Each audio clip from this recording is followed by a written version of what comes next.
Hi everyone, it's Father Michael Trummer. I wanted to share the greatest joys of being a priest, but I also wanted to be real and just talk about some of the struggles that I face as a priest.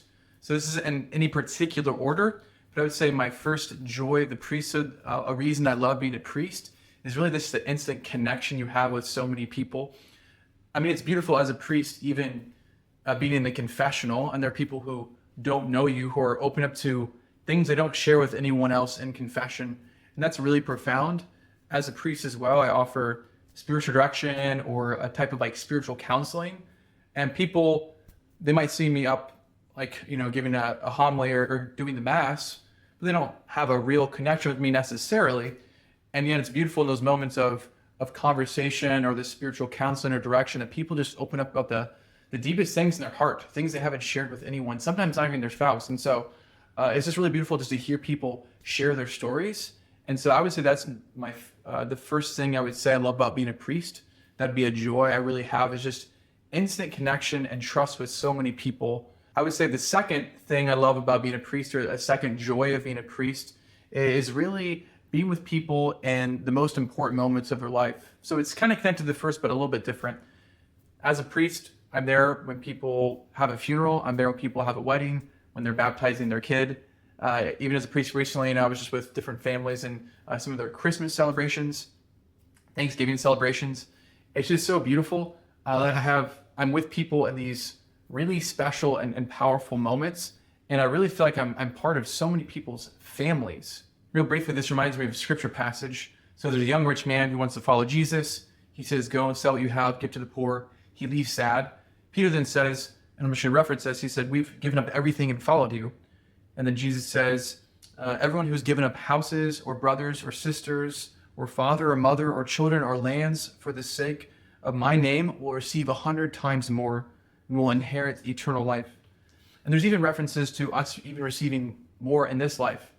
And so that's just been so true for me. I did give up having my own biological family, but I really do feel like I have this large family, the church, and that's not just a way of talking. It's not just an analogy. Again, be with people in these really special moments, rehearsal dinners, holiday meals, all these things. I just really feel like I'm part of such a big family, and I love just getting to be with people in these special moments. The third thing I love about being a priest, the third joy of priesthood, I would say, is getting to talk about God all the time.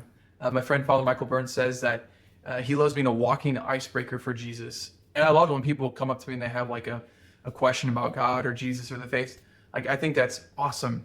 And I just love every Sunday, actually every day, just how much I get to talk about God.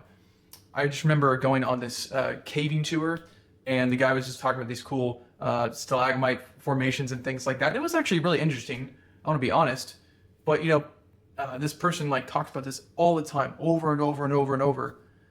Again, it is something interesting, but I mean, it's rock formations, it's a cave. I'm like, that one gotta be hard, honestly. And so it's so beautiful for me just to talk about the infinite God all the time. I just love how much I get to talk about these more profound things in life. I would say just very closely connected to that, my fourth joy of being a priest would be just, I have a very meaningful life. It's not always easy, but it's definitely very, very meaningful. One, just getting to talk about God, lead other people to God, help them in their struggles, pray with them. It's very meaningful. It's very fulfilling. And so my life has never lacked meaning at all. Again, I have been stressed at times, but I've never lacked a sense of purpose, direction. And that's not something to take for granted, because there are a lot of people in this day and age who really just don't feel like their life has a lot of meaning or purpose. The fifth thing I'll say, my fifth joy of priesthood, is maybe not the most profound, but whatever. I just really like it. The fifth thing I would say is just the variety I experience as a priest. It's just always, it's so different, and it's wonderful. I mean, sometimes even in the same day, it's like, currently I'm not at school, but I've been to schools, and so there's been days where it's like I'm playing freeze tag with the first graders, I'm telling knock-knock jokes with the fourth graders, and then I'm counseling someone who's older in confession, I'm celebrating the mass, visiting someone at their bedside. It's really just such an amazing variety of just being with people in different situations, and it's just a really beautiful variety that I experience. The sixth, the joy of priesthood. This actually probably is my greatest joy, but for some reason it's number 6. Would just be the life of prayer I get to have as a priest. the availability, this exclusivity I have with the Lord. And so, yes, there's a sacrifice of not having a family, but then there's also this added time and availability, especially in the mornings and at night, where I'm not, getting kids out the door to go to school. And I just have this availability to pray. And I love it. I find it so meaningful. I find it very nourishing and refreshing. Are there times where prayer is dry? Yeah, there's times where prayer is dry, but that does not capture what my prayer life is like most of the time. And so this life of prayer really is something that helps me just feel connected to God. And it's very fulfilling and gives me a lot of joy. And that's also connected to the fact that as a priest, I don't generally feel lonely. If a priest does happen to feel lonely, it's not the end of the world. Married people feel lonely too. But for me as a priest, I've been a priest for 4 years, which granted, it's not a super long time, but I've just not really felt lonely. And so a lot of that is just this prayer life and connection I have to God. A lot of it does come just from the friendships I have with other people as well. The last joy, the seventh joy of priesthood, I would say, is the priestly brotherhood. Of course, I just like to have my guy friends who I'm connected with, but there's a special connection when there's another brother priest and there's this realization of here's someone who is giving up a family, giving up marriage, really fully committed his life to the church for this greater cause, for this greater mission. And so the fact that we're doing this together, it forms a really profound connection. And so that would be the seventh joy of the priesthood.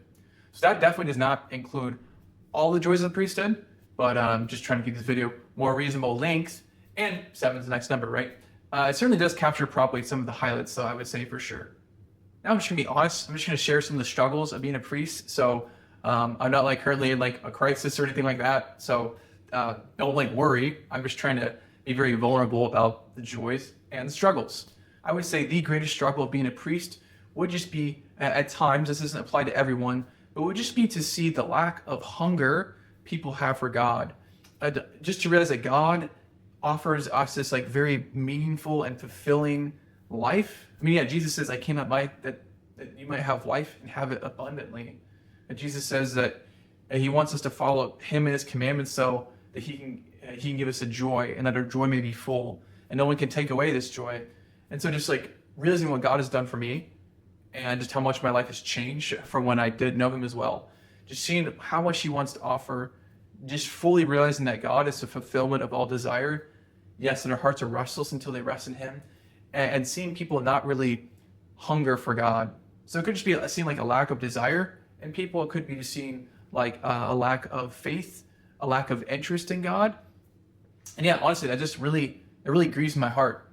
Imagine you like spent all this money. You spent like a ton of money to prepare this like amazing banquet. Yeah, just like the best meat, the best appetizers, desserts, drinks, all this stuff, setting, everything was just like this amazing banquet.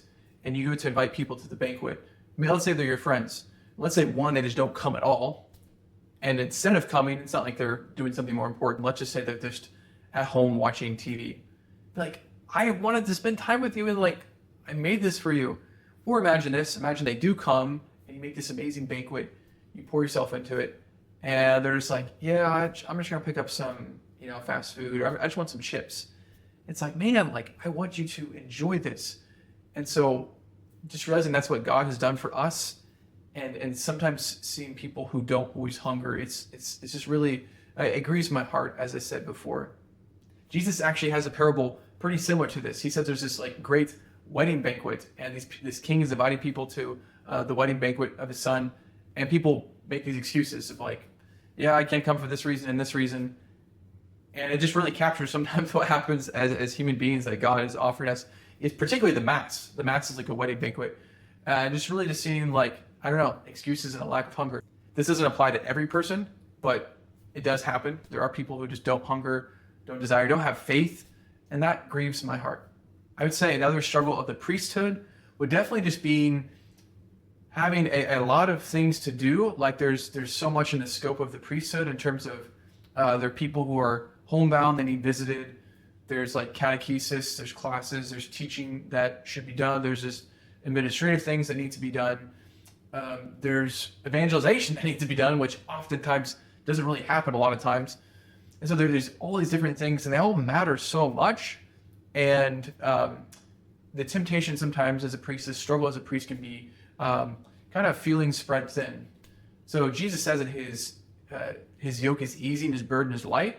And so as a priest, we can discern, what is God actually calling me to do? God isn't calling me to do everything. But I'm just trying to be real and honest with you. Like, that can be a struggle sometimes to discern, what is the specific God is calling me to do. And then if you feel like God is calling you to a certain list of things, it still grieves your heart to know that there's these other people who are like, I don't know, who really need attention. There are people who need the gospel, and you might not be able to offer that to them. Again, the priest doesn't have to be Superman. He doesn't have to do everything. But again, I'm just telling you experientially, it can be hard to really recognize one's limitations. Jesus says that the harvest is abundant, but the labors are few. And so that's like a feeling that I can have, I know, as a priest, is just seeing all this work of mission that needs to be done, and just really facing my limitations, or just the limitations of my circumstances. So at this point in time, I'm not like discouraged or despairing. But again, I'm just telling you, this can be a real struggle. It can be a struggle to see everything that needs to be done. And it can be a struggle to just discern the essential, and also just being content with doing the small that God asks one to do. And so I don't know if this is a third struggle or just still a continuation of the second struggle, but sometimes finding balance can be tricky as a priest. I would say that's a struggle. And like, I love the life of prayer. I love many things in the parish, but sometimes it can be hard to find that balance of like, okay, well, if I'm really taking time with the Lord and I'm praying and taking time to nourish my soul, like, spiritual reading and things like that, like, that's good. But then you also want to balance that, like, well, I'm also called to serve and help other people. And so, again, this is not like some insurmountable obstacle. I'm just kind of telling you, this is something that I experienced as a priest. So, this is just a snapshot into the life of the priest. Overall, I love being a priest. Even since I joined seminary, it was super joyful. Going to be a priest was joyful. And sometimes people say, well, wait till you're a pastor. It's going to be a lot more stressful and busy. And I'm a pastor now, and I don't necessarily think I do a perfect job. I have a lot to learn, but I still just think this is like an incredibly joyful life. I think marriage is a beautiful vocation too, but I think sometimes people can view priesthood as like, well, you just kind of take one for the team. Your life just kind of stinks more, basically, and you just make this really hard sacrifice, and then you'll get rewarded someday. And so there definitely is an aspect that priesthood is supposed to be sacrificial, but it's not just like, well, you just kind of consign yourself to be lonely and miserable and just get rewarded for it someday in heaven. That is not my experience at all. I love my life. I love my life. It is such a joy. And I know every time I mention Father Michael Burt, a friend of mine, whenever we talk about the priesthood, we just always get so excited, just spontaneously. We just say, man, I just love being a priest. I love being a priest. I can't believe we're priests. And so, I just want to just be vulnerable and just share some of my life with you. So, thanks for watching or listening. God bless.